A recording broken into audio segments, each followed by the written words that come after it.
Assalamualaikum warahmatullahi wabarakatuh. Berjumpa kembali dengan Abah Zidan di channel Bung Asfi. Baik pemirsa, hari ini saya bersama pengasuh Pondok Pesantren Darussalam Ciamis. Beliau adalah Dr. Haji Fadriani Ainusam, lebih dikenal dipanggil Ang Icek. Assalamualaikum. Waalaikumsalam warahmatullahi wabarakatuh. Ang, ini kita ngobrol-ngobrol bincang-bincang dalam sejarah. Kayaknya baru kali ini hari Lebaran, hari Raya di tengah COVID nih. Kira-kira betul, istihad dari Darussalam seperti apa nih, Ang? Betul, memang ini adalah satu musibah atau wabah yang secara global memang tidak bisa kita hindari. Tapi yang terpenting kan ini sudah terlanjur berjalan dan kita bersama menghadapinya. Sama ya. adanya ya. Jadi yang pertama adalah kita harus menghadapinya dengan penuh kesabaran. Kesabarannya. Karena tanpa ada kesabaran kita tentu akan melawan arus gitu ya. Melawan arus dengan situasi seperti ini. Kemudian yang kedua, kita harus ikhlas menerima kenyataan bahwa ini memang faktual, ini fakta. Ya. Bukan cerita, bukan omong kosong, tapi ternyata terbukti gitu ya. Banyak orang yang menjadi korban dengan COVID-19 ini. Kemudian yang ketiga, tadhiyah. Tadhiyah artinya pengorbanan.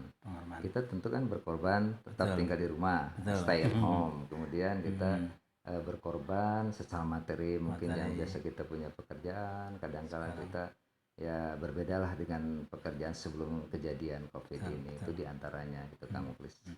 Cara pandang Darussalam seperti apa nih? Ya, ini memang satu ujian bagi kita semua untuk yang pertama adalah mungkin Allah menguji kepada orang-orang yang ada di muka bumi termasuk yang di Indonesia. Kita harus menyadari bahwa kekuasaan Allah itu maha besar. Kekuasaan Allah maha kuasa, maha besar, maha agung. Dengan kejadian ini kita hadapi saja. Kita hadapi, tentu menghadapinya ya dengan cara tadi itu, sabar, ikhlas. Kemudian bagaimana kita menghadapi COVID-19 ini kalau kita tidak bersama-sama menghadapinya gitu. Salah satu contoh kita ketika ada larangan untuk tidak mudik, ya upayakanlah kita bersabar kan, tidak berkumpul, social distancing, terus yang berdekatan, kumpulan yang banyak itu kan mengakibatkan satu kejadian yang berakibat fatal dengan kesehatan kita masing-masing. Itu sebuah pengorbanan. Jadi kita kejadian ini memang Allah sudah menentukan bahwa pada tahun 2020 ini beginilah keadaannya. Kita harus hadapi dengan tenang, dengan damai. Tidak perlu lagi kita berpikir punya pikiran bahwa cemas, karena bukan hanya di Indonesia gitu kan kejadian. Kita hadapi aja dengan tenang, dengan damai, dengan ridho karena Allah, dan siapa tahu dari kejadian ini. Ang, tadi kita sudah bahas ini bahwa cara pandang kita melihat COVID-19 ini kan sebagai ujian ya. Ada pihak lain juga katanya azab. Kira-kira ini yang kita sebagai seorang sufi bagaimana memaknai semua ini dari sudut pandang kesufian ya. Ya itu salah satu yang tadi saya gambarkan, itu adalah bagian dari nilai kesufian itu. Ada lagi nilai kesufian yang mungkin oleh orang bisa dianggap kok agak sedikit bertentangan, misalnya begini. Tadi kan sabar, ikhlas. Sekarang yang ketiga nilai kesufian itu adalah syukur.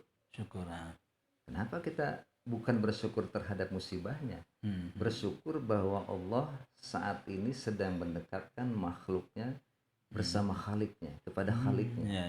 Ketika kita stay at home lebih banyak dengan keluarga, ketika stay at home kita mungkin lebih banyak bermunajat kehadirat Allah, tidak terlalu banyak pikiran keduniawian.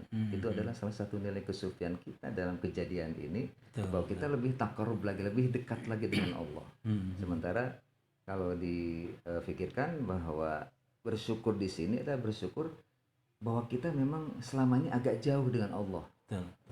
Bukan agak, mungkin jauh memang ya dari Sang Pencipta. Maka Allah dekatkan makhluknya bersama Khaliknya. Tapi malah dijauhkan dari tempat ibadahnya. Ya, dalam konteks itu kan ada ilatnya, ada nilai kecacatannya ketika kita berkumpul bersama, bukan ibadahnya yang dijauhkan, tapi social distancingnya, physical distancingnya. Ya, jadi bertumpuknya manusia yang banyak itu yang mungkin dianggap membahayakan secara kesehatan. Jadi bukan ibadahnya yang dijauhkan. Bukannya. Ya, secara kalau kita menilik dari nilai kesufian, itulah nilai kesufiannya di situ. Di satu sisi kita jauh dari rumah ibadah, tapi hati kita harus lebih dekat dengan Allah. Bisa disetarakan dengan khalwat nggak sekarang ini? Oh iya, itu salah satu semacam khalwat dasar lah, ya, khalwat dasar atau boleh dikatakan level pertama dari khalwatnya manusia agar kita lebih dekat dengan Allah Sang Khalik. Gitu. Jadi yang syukur yang pas ini sesuai dengan standar sekarang ini. Tadi syukur karena kejadiannya ya. Iya, betul. Bukan kejadiannya, tapi kesyukuran kita terhadap bahwa dengan kejadian ini kita bersyukur kepada Allah, kita lebih dekat lagi dengan orang-orang yang biasa kita jauhi kan. Kalau dengan pekerjaan karena duniawi kita agak lama meninggalkan keluarga misalnya, sekarang lebih dekat lagi gitu, dengan keluarga. Nah kalau syukur ada kaitannya dengan ini nggak nanti imunitas kita ini kira-kira secara fisiologi ada dampaknya nggak? Kalau kita secara imunitas tentu tergantung dari bagaimana kita menjaga, menjaga kesehatan kita.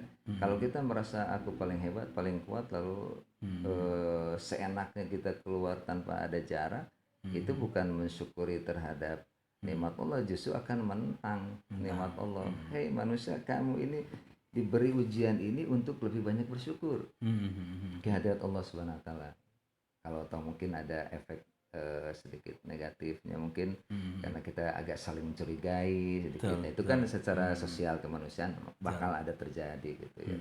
Tapi kita dalam Al-Quran la in syakartum la azidannakum wa la in kafartum inna 'adzabi lasyadid. Kita harus lebih banyak bersyukur. Ketika kita lebih bersyukur, Allah akan menambah kenikmatan kita. Kalau kita kufur terhadap Allah, siksa. Nah, itu kalau menghadapi Covid ini sebagai siksa, justru kita akan lebih dapat siksaan yang berat lagi. Hadapi aja dengan enjoy gitu aja. Nah, itu. Terus ini yang ada suara-suara dari beberapa aktivis kan dengan adanya banyak pembatasan ini memang juga membatasi ritual nih. Kira-kira ini sudut pandang nih antara ritual dengan spiritual. Sekarang kan yang menang spiritualnya dulu nih. Banyak ritual yang hilang. Nah ini fenomena apa ini? Ini sementara aja. Sementara. Karena dunia itu kan berputar, ibarat roda pedati. Ya, jadi setiap gerakan energi semesta itu ya ibarat roda pedati. Kita nih kemarin kita sedang di atas nih. Lagi di puncak-puncaknya hidup dalam kematerialistikan gitu ya, materialismenya hidupnya di atas ya. Allah turunkan dulu urusan materi ini. Lalu ke bawahin. Sekarang lagi naik lagi pelan-pelan. Cuma dari bawah kan agak berat. Agak berat naiknya kalau kita tadi tidak sabar, tidak ikhlas, tidak syukur. Itu agak berat naikinnya. Itu Kang Kulis ya. Jadi bukan berarti kita dijauhkan dengan ritual ibadah berarti kita jauh juga spiritual kepada Allah. Enggak. Kalau bagi saya di mana saja ibadah itu akan tetap menyegarkan manusia gitu ya. Tetapi tetap masjid harus terjaga. Ya pemirsa, kita barusan sudah mendengarkan nih bukan kesimpulan ya, uraian dari Ang Icet nih menghadapi Covid yang begitu menggelisahkan ini. Ada 3 yang beliau paparkan. Yang pertama harus sabar, yang kedua harus ikhlas, nah yang ketiga nih yang paling berat nih, bersyukur. Bukan bersyukur karena kita mendapatkan musibah, tapi bersyukur bahwa Allah memberi pelajaran yang lain tentang bagaimana kita mendekatkan diri kepada Allah melalui social distancing ini. Kira-kira ini harapan dan kesan buat masyarakat ini supaya penonton kita ini bisa menjadi untuk tip lah gitu. Baik, yang pertama ini kita harus tetap menjaga silaturahim ya. Karena silaturahim itu tidak boleh putus walaupun kita ada social distancing. Kan kita bisa lewat media, kita bisa lewat apapun yang kita bisa gunakan sebagai alat wasilah untuk silaturahim, itu yang pertama. Yang kedua, ketika kita berhadapan dengan kondisi yang berbeda-beda ini, yang satu begini, yang satu begitu, kita pastikan saja mana yang lebih sedikit madorotnya. Dalam ilmu usul itu kita mengambil akhafud dorarain, mengambil 2 madorot yang lebih ringan gitu. Nah itu yang harus kita ambil. Masyarakat bukan hanya ikut-ikutan terhadap situasi yang mengglobal ini menjadi resah gitu ya. Yang ketiga, yang terakhir tentu kita harus lebih banyak lagi munajat kepada Allah, kemudian zikrullah kepadanya untuk lebih bisa mencerahkan pikiran dan hati kita tatkala kita mendapatkan keresahan, kegalauan, kekacauan pikiran ataupun ketidaknyamanan hati kita itu, kita lebih banyak berzikir. Karena az-zikru miftahun li babil hadrah itu. Zikir adalah sebagai kunci pembuka bagi ketenangan kehadiran Allah Subhanahu wa taala. Itu di antaranya yang Mukhlis. Oke, terima kasih Ang. Ya, sama-sama terima kasih, dan mungkin saya harus ucapkan ini. Oke, saya harus sama-sama mengucapkan selamat Hari Raya Idul Fitri 1 Syawal 1441 Hijriah. Taqabbalallahu minna wa minkum siyamana wa siyamakum kullu amin wa antum bikhair. Demikian ucapan dari kami. Assalamualaikum warahmatullahi wabarakatuh. Oke, pemirsa, kita sudah bincang-bincang selesai sudah pertemuan kita dengan Anicet. Sampai di sini, jangan lupa subscribe. Wassalamualaikum warahmatullahi wabarakatuh.